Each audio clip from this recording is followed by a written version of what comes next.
అందరికీ నమస్కారం. Welcome to our YouTube channel అనగనగా ఓ కథ. మంచి కథలు వినడానికి మా ఛానల్ను తప్పకుండా సబ్స్క్రైబ్ చేయండి. అలాగే మీ ఫ్రెండ్స్ అండ్ ఫ్యామిలీకి షేర్ చేయండి.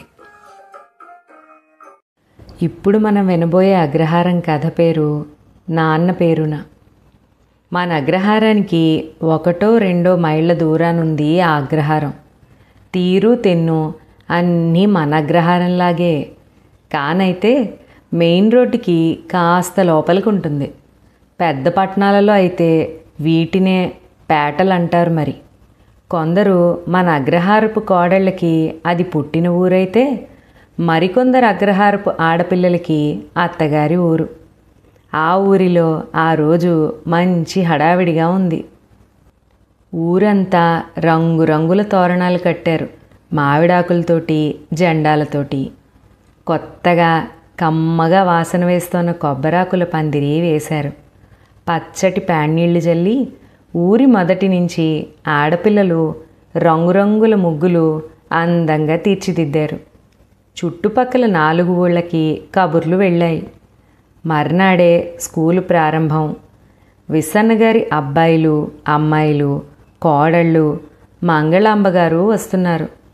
ఊరి పెద్దలందరూ దాదాపు 30 ఏళ్ల క్రితం ఆ ఊరు వదిలి వెళ్ళిన వారి కోసం ఆత్రంగా ఎదురుచూస్తున్నారు. రాజమండ్రిలో రైలు దిగి 2 కార్లలో వచ్చారు విస్సన్నగారి పిల్లలు, భార్య మంగళాంబగారు. ఇన్నేళ్ల తర్వాత వారిని చూసినందుకు ఎంతో ఆనందించారు ఊరి పెద్దలు. దాదాపు 90 ఏళ్ల వయసున్న మంగళాంబగారిని చెయ్యి పట్టుకుని తీసుకొచ్చి కరణంగారింట్లో కూర్చోబెట్టారు. కొడుకులని, కోడళ్ళని, కూతుళ్ళని పేరు పేరున అందరూ పలకరించారు. మనవల మునిమనవల వివరాలు అడిగి తెలుసుకున్నారు. పాత రోజులు తలుచుకుని కళ్ళు మనసులు తడి చేసుకున్నారు. ఊరు వదిలి వెళ్ళిన తర్వాత ఎప్పుడైనా చుట్టపు చూపుగా రావడమే తప్ప ఇన్నాళ్లకి ఒక రోజు ఉంటున్నారని చాలా ఆనందించారు. విస్సన్నగారి పేరు మీద కట్టిన గవర్నమెంట్ అప్పర్ ప్రైమరీ పాఠశాల ప్రారంభోత్సవం మర్నాడే. కరణంగారింట్లో అందరికీ బసలు ఏర్పాటయ్యాయి. స్నానానికని కరణంగారి నూతిలో చేదవేసిన విస్సన్నగారి అబ్బాయి మనసులో మురిసిన జ్ఞాపకాల అలలు చేద తాకిడికి నూతిలో కదిలిన అలల్లాగే ఉన్నాయి. అక్కడి నుంచి చూస్తే స్కూల్ చక్కగా కనిపిస్తోంది. దాన్ని చూస్తుంటే నాన్నని చూస్తున్నట్టే ఉంది అనుకున్నాడాయన, తన ఊరి నీళ్లతో తల తడి చేసుకుంటూ. నాన్న తలపుకు రాగానే ఆయన మనసులోనూ తడి. ప్రయత్నం లేకుండానే కాలాన్ని వెనక్కు తిప్పిన అనుభూతుల సడి.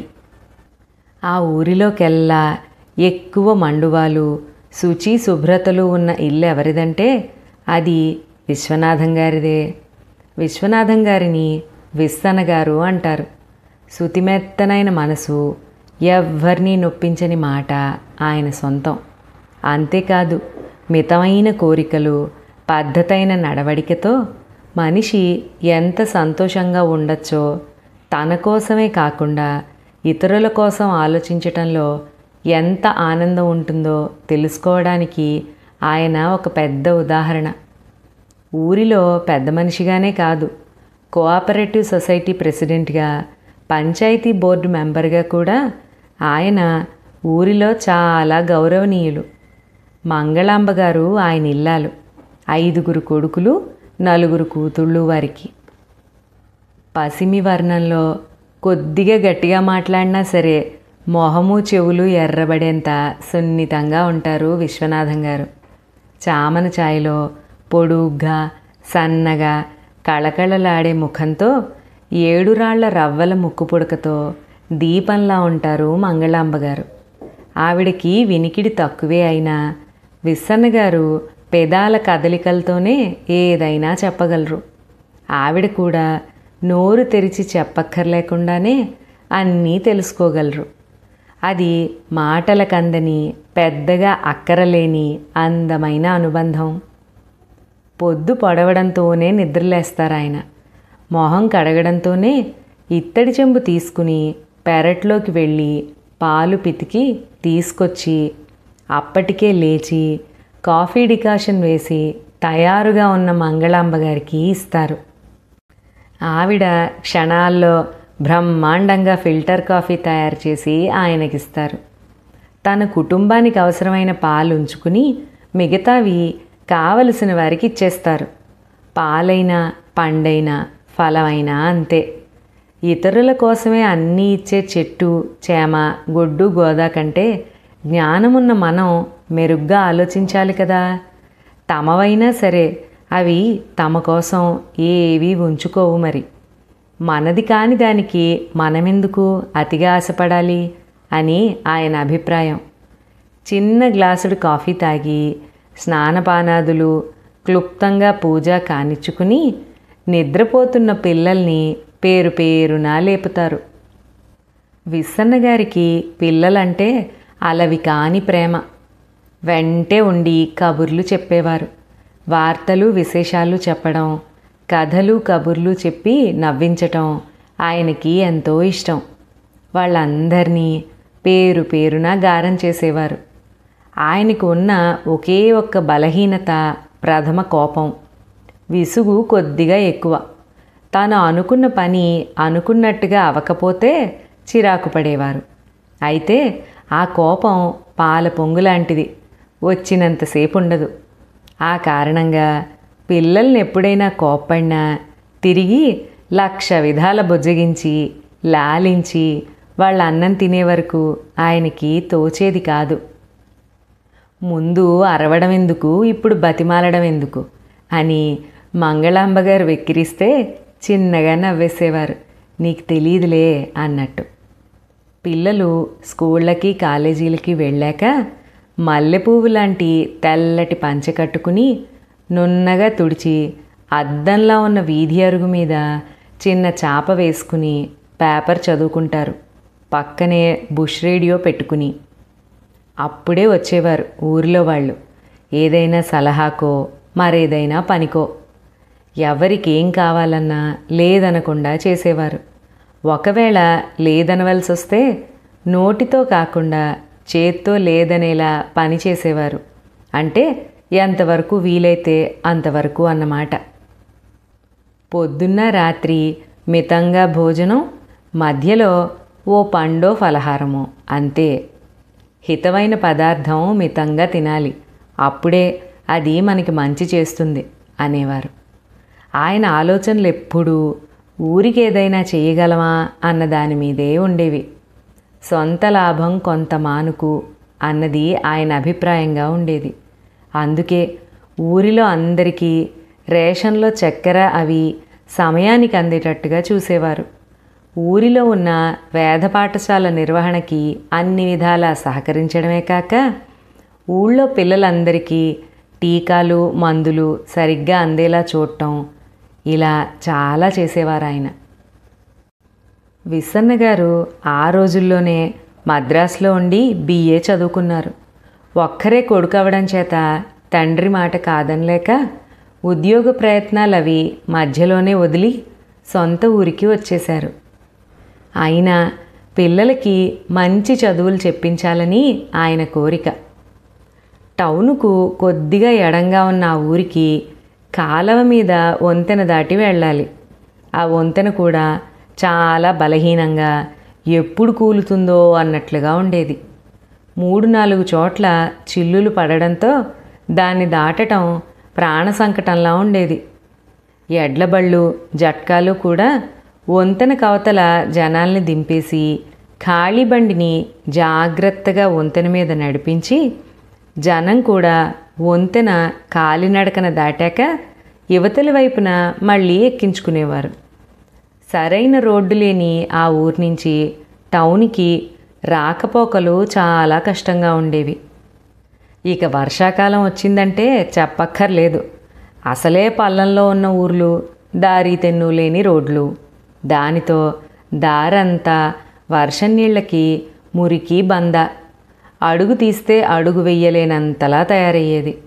అలాంటి రోడ్ల మీద రోజు ఊరి పిల్లలు స్కూళ్ళకి కాలేజీలకి పక్క ఊర్లకి వెళ్ళాలంటే చాలా కష్టంగా ఉండేది. అది చూసినప్పుడల్లా ఆయన మనసు కొట్టుకుపోయేది. ఆ ఊరిలో ఉన్నవి 2 స్కూళ్ళు.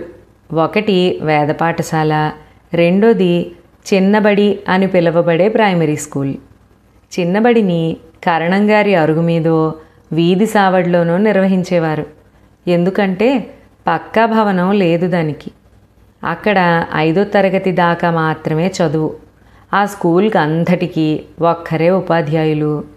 చద్దికొండ మాస్టారు అనేవారు అందరూ ఆయన్ని. పొద్దున్నే తర్వాణిలో వేసిన చద్దన్నం తినేసి వస్తారు ఆయన. అందుకని చదువు చాలా శ్రద్ధగా చెప్పేవారు. పిల్లల్ని లాలించో బెదిరించో మొత్తానికి అందరినీ చదివించేవారు. తెలివైన పిల్లలైతే ఒకేసారి ఫస్ట్ ఫారం కట్టిద్దామని వాళ్ళ తల్లిదండ్రులతో చెప్పి ఒప్పించేవారు.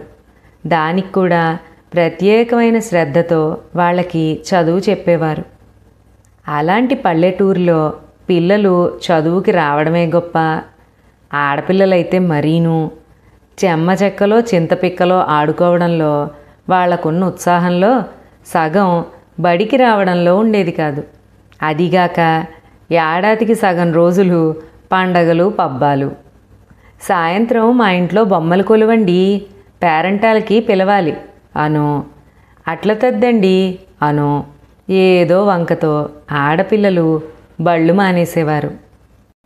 అది కాకపోతే మేమివాళ మా తాతగారింటికి వెళ్తున్నామండి, మా పిన్ని పెళ్ళి, మళ్ళీ వచ్చే నెలలోనే రావడం, మా తాతగారి ఊళ్ళో బడికి వెళ్ళమంది మా అమ్మ మళ్ళీ వచ్చే వరకు అనేసేవారు. మగపిల్లలు కొంచెం పర్వాలేదు. ఎవరైనా ఇవాళ తోటలో దింపండి అనో, ఊడుపు చేలో కోతలండి అనో చెప్పి ఎగ్గొట్టడానికి చూస్తే వాళ్ళ పిలకలు పట్టి మరీ కూర్చోపెట్టేవారు. పొట్టకొస్తే అక్షరం ముక్క లేకపోతే ఎలా బతుకుతారా అంటూ. స్వతహాగా చదువు మీదున్న ఆసక్తి చేత విస్సన్నగారు తరచూ మాస్టర్తో పాటు ఇంటింటికి వెళ్ళి పిల్లలు చదువుకోవడం ఎంత అవసరమో, పెద్దవాళ్ళు సహకరిస్తే అది ఎంత సులభమో వివరంగా ఓపిగ్గా చెప్పేవారు. అంతేకాదు పేద పిల్లలకి తమ ఇంట్లో భోజనాలు పెట్టి పుస్తకాలు కొనిచ్చి ఇలా చేతనైన సాయం చేసేవారు. రోజు తమ పిల్లలతో పాటు ఇంగ్లీష్ వ్యాకరణం అవి అందరికీ చెప్పేవారు. వారింట్లో రోజు కనీసం 2 వారాల అబ్బాయిలు భోజనానికి తప్పకుండా ఉండేవారు. మంగళాంబ గారు కూడా క్రమం తప్పకుండా వారికి కూడా సొంత పిల్లలతో సమానంగా భోజనం పెట్టేవారు. అలా వారింట్లో పెరిగిన పిల్లలు పెద్ద ఉపాధ్యాయులే కాకుండా సబ్ కలెక్టర్లు, పెద్ద అధికారులు అయినా కూడా వారిని ఎప్పుడూ మర్చిపోలేదు. దొడ్డమ్మగారు, పెదనాన్నగారు అంటూ ఉండేవారు. 4 లాంతర్లు పంచుతున్న వెలుగులో రాత్రిపూట విస్సన్నగారి పొడవైన అరుగుల మీద పిల్లలు చదువుకునేవారు. ఏమర్రా రేపు ఎస్ స్కూలా నో స్కూలా అని వేళాకోళం ఆడేవారాయన. అప్పటికింకా కరెంటు కూడా రాని ఆ ఊరిలో విస్సన్నగారు వెలిగించిన ఆ విద్యాదీపాలే విద్యుత్ దీపాలు. మరి విస్సన్నగారి పెద్ద అబ్బాయిలు 2 కాలేజీ చదువులకు వచ్చారు. తక్కిన అబ్బాయిలు హై స్కూల్కి. పెద్దవాళ్ళిద్దరికీ ఒక సైకిల్ కొన్నారాయన. పొద్దున్నే అమ్మ పెట్టిన వేడన్నం తినేసి సైకిల్ ఎక్కి వెళ్తే పాపం సాయంత్రానికే వాళ్ళు తిరిగొచ్చేది. 2 వంతుల వారీగా సైకిల్ తొక్కేవారు. వర్షాకాలం వస్తే చెప్పులు ప్యాంట్లు సంచిలో పెట్టుకుని నిక్కర్లు వేసుకుని నడిచి వంతెన దాటాక కాలవలో కాళ్ళు కడుక్కుని అప్పుడు జోళ్ళు ప్యాంట్లు వేసుకుని వెళ్ళేవారు. పిల్లలంటే విపరీతమైన ప్రేమగల విస్సన్నగారికి పాపం ఇది చాలా కష్టంగా ఉండేది. దానికి తోడు ఊరిలో ఉన్న నామమాత్రపు స్కూల్ కూడా వర్షం పడితే కరణంగారి సావడి కారుతోందనో లేకపోతే అరుగు మీద జల్లు బాగా పడుతోందనో మూసేయవలసి వచ్చేది. 4 రోజులు పిల్లలు రాక రోజు పాపం వర్షమైనా సరే తడుచుకుంటూనే వచ్చిన గురువుగారు మర్నాడు జ్వరం వచ్చి రాక వానాకాలం చదువు అనే దానికి ప్రత్యక్ష నిదర్శనంగా నిలిచేది ఆ స్కూలు. అప్పుడే విశ్వనాథం గారికి అనిపించేది, స్కూల్కి ఒక పక్కా భవనం ఉంటే ఎంత బాగుంటుందో అని. పంచాయతీ బోర్డు ఆఫీసే కొన్నాళ్ళు ఇళ్లల్లో నడిపారు. తర్వాత మెల్లిగా ఒక గదిగల ఆఫీసు, దానికో రేడియో ఏర్పాటు చేసేసరికి ఆయనకి నీరసం వచ్చింది. రోజు విడిచి రోజు సైకిల్ మీద అమలాపురం, అప్పుడప్పుడు జిల్లా ముఖ్య పట్టణం కాకినాడ వెళ్ళి అవి సాధించుకుని వచ్చేసరికి ఆయనకి నీరసం వచ్చింది. అయినా ఆయనకి స్కూల్ మీద ఉన్న ధ్యాస ఇసుమంతైనా తగ్గలేదు.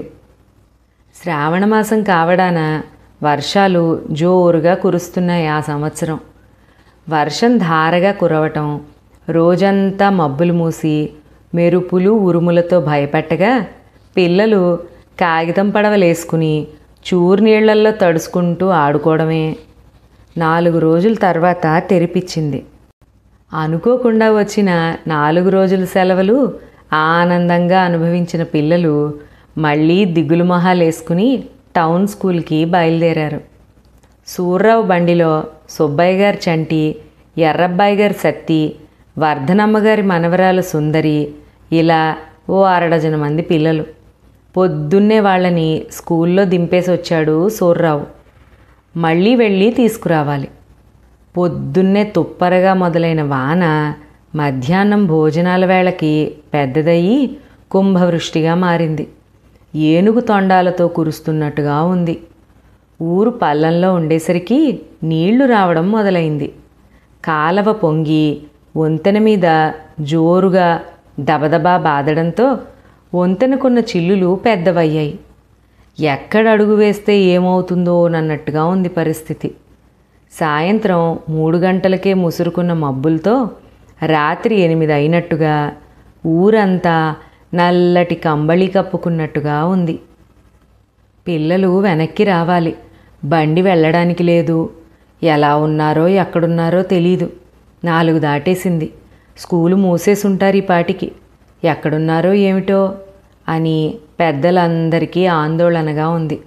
బయటికి కాలు పెట్టేలా లేదు. పొద్దున్న తెరిపించినట్టే ఇచ్చి ఇంతలో పట్టుకుంది ఈ మాయదారివాన అని పెద్దలు తిట్టుకుంటున్నారు. అమలాపురం బ్యాంకుకి వెళ్ళిన విస్సన్నగారి అబ్బాయి, పని మీద వెళ్ళిన సూర్యంగారి చిన్న కొడుకు చిట్టి ఎవ్వరూ రాలేదు. పెద్దవాళ్ళ గురించి భయం లేదు, కానీ పిల్లలు ఎలా ఉన్నారో ఎలా వస్తారో అని భయం. వాన చూస్తే కొట్టి కురుస్తోంది.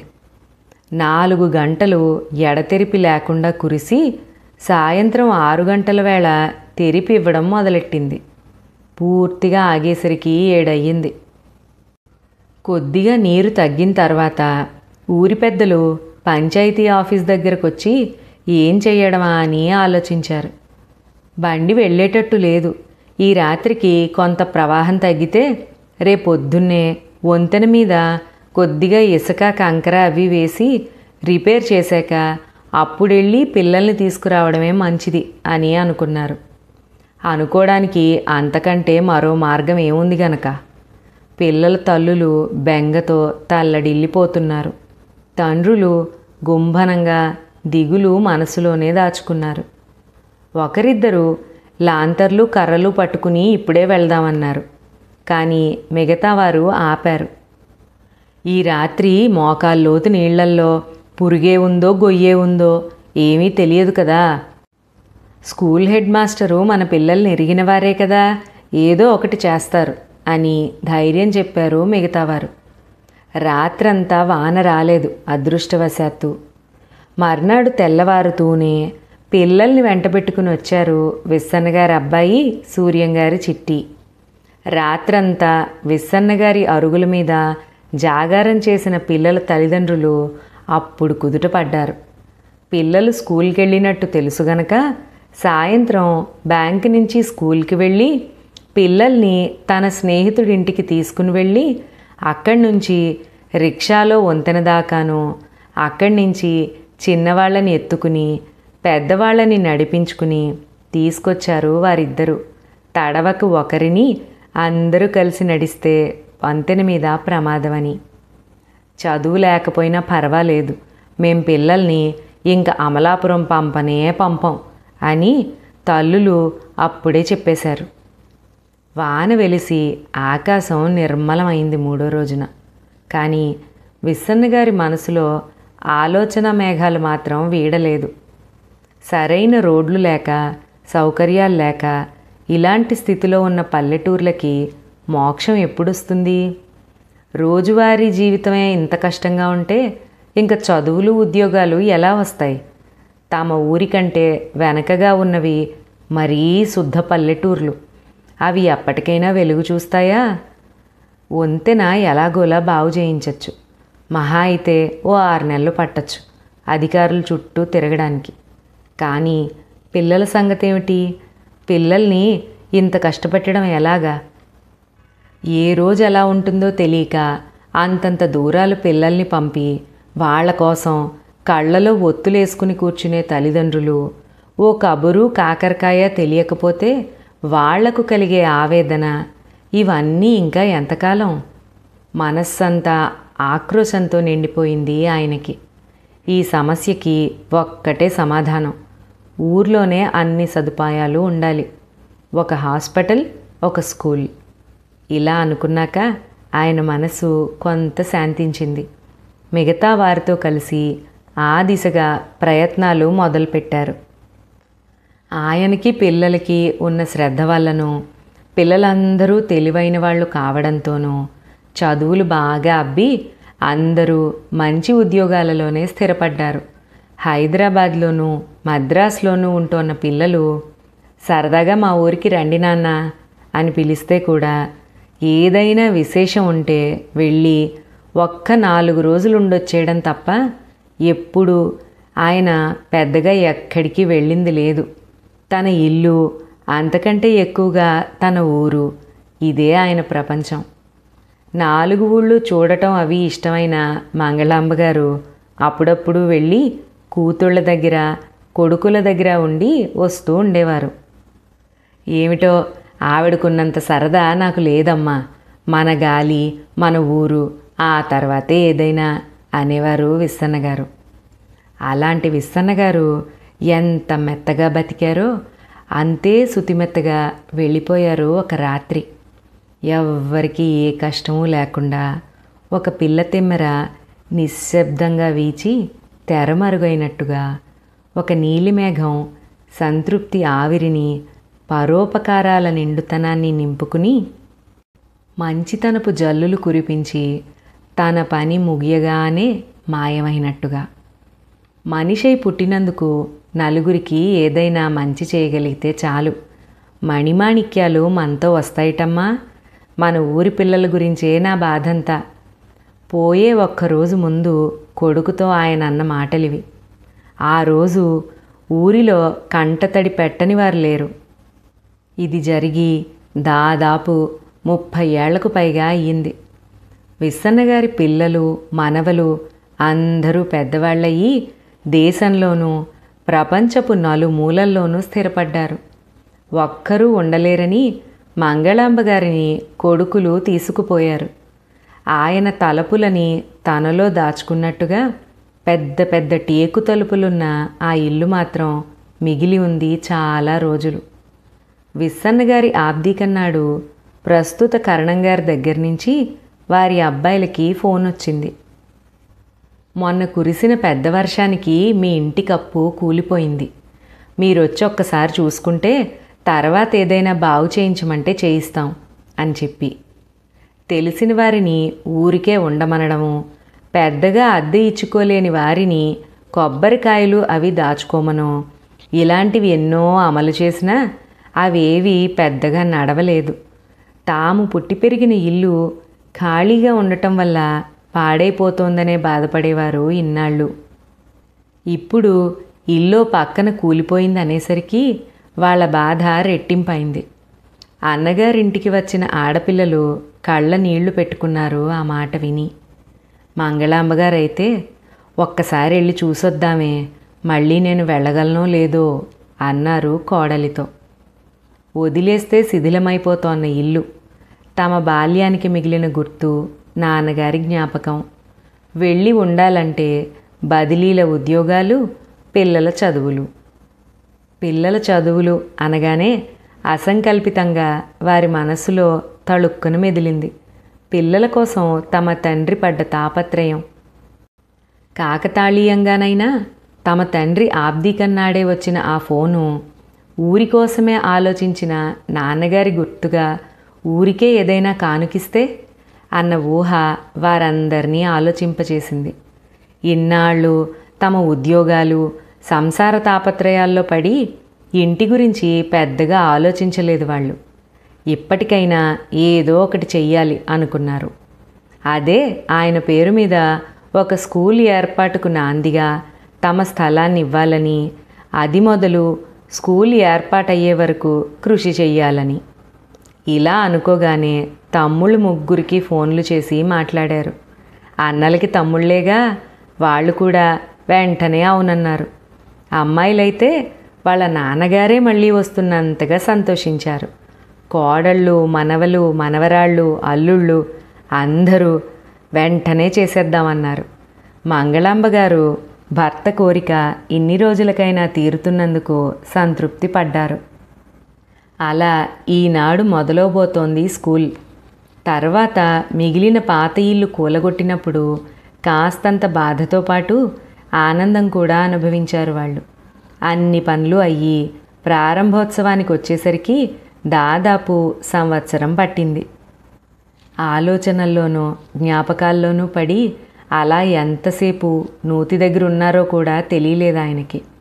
సాయంత్రం చల్లబడ్డాక స్కూల్ చూడటానికి వెళ్ళారాయన. కొత్తగా కట్టిన భవనం తళతళలాడుతోంది. పండక్కి కొత్త పంచె కట్టుకుని చెప్పలేని వింత తేజస్సుతో మెరుస్తోన్న నాన్నగారిలాగా. తడియారని కాంక్రీటు నాన్న మనసులా చల్లగా ఉంది. కిటికీల్లోంచి వీస్తోన్న చల్లని గాలి నాన్న మాటలాగా మృదువుగా తాకుతోంది. తలుపులు సరిగా పడుతున్నాయో లేదోనని చూడడానికి ఒక తరగతి గది తలుపు వేస్తే వెచ్చగా నాన్న పక్కనే పడుకున్నట్టుగా ఉంది. రేపటి నుంచి మాస్టర్లు రాయబోయే నల్లబల్లలు చూస్తే ఊరందరికీ అన్ని విషయాలలోనూ తలలో నాలుగ్గా ఉంటూ నాన్నిచ్చే సలహాలు, చెప్పిన మంచి మాటలు మెదులుతున్నాయి. ఏ మూల చూసినా ఏదో ఒక నాన్న జ్ఞాపకం ఆయన్ని ఉక్కిరి బిక్కిరి చేసింది. పేరుకు మాత్రమే కాదు, ఇది నిజంగా నాన్న కొలువున్న స్కూల్. ఉద్వేగంగా అనుకున్నారాయన. ఇదివరకు నాన్న తన ఇంట్లో వెలిగించిన విద్యాదీపాలు రేపటి నుంచి నాన్నలోనే వెలుగుతాయి. ఎందుకంటే నాన్న వేరు, స్కూల్ వేరు కాదుగా. హృదయం నిండి కళ్ళల్లోకి జారిన కన్నీటి చుక్క సాక్షిగా అనిపించిన ఆ మాటని అందరికీ చెప్పడానికి కరణంగారింటికి పరుగు తీశారాయన. అచ్చం స్కూల్ పిల్లాళ్లాగే. ఇదే వారి నాన్న పేరున వెలిగిన అక్షరదీపం. ఇక్కడితో ఈ నాన్న కథ సమాప్తం. ఒకప్పుడు విస్సన్నగారు లాంటి మనసున్న మనుషులు చేసిన చొరవ, సాయం వల్ల అనేక మంది చాలా చక్కగా చదువుకుని వారి జీవితాల్ని ఉన్నతంగా మలుచుకున్న వాళ్ళు ఉన్నారు. ఇలాంటి మహానుభావులందరికీ నమస్కారాలు. వారికి సహకరించిన వారి కుటుంబ సభ్యులకు కూడా కృతజ్ఞతలు. మరొక మంచి కథలో మళ్ళీ కలుసుకుందాం. అంతవరకు సెలవు.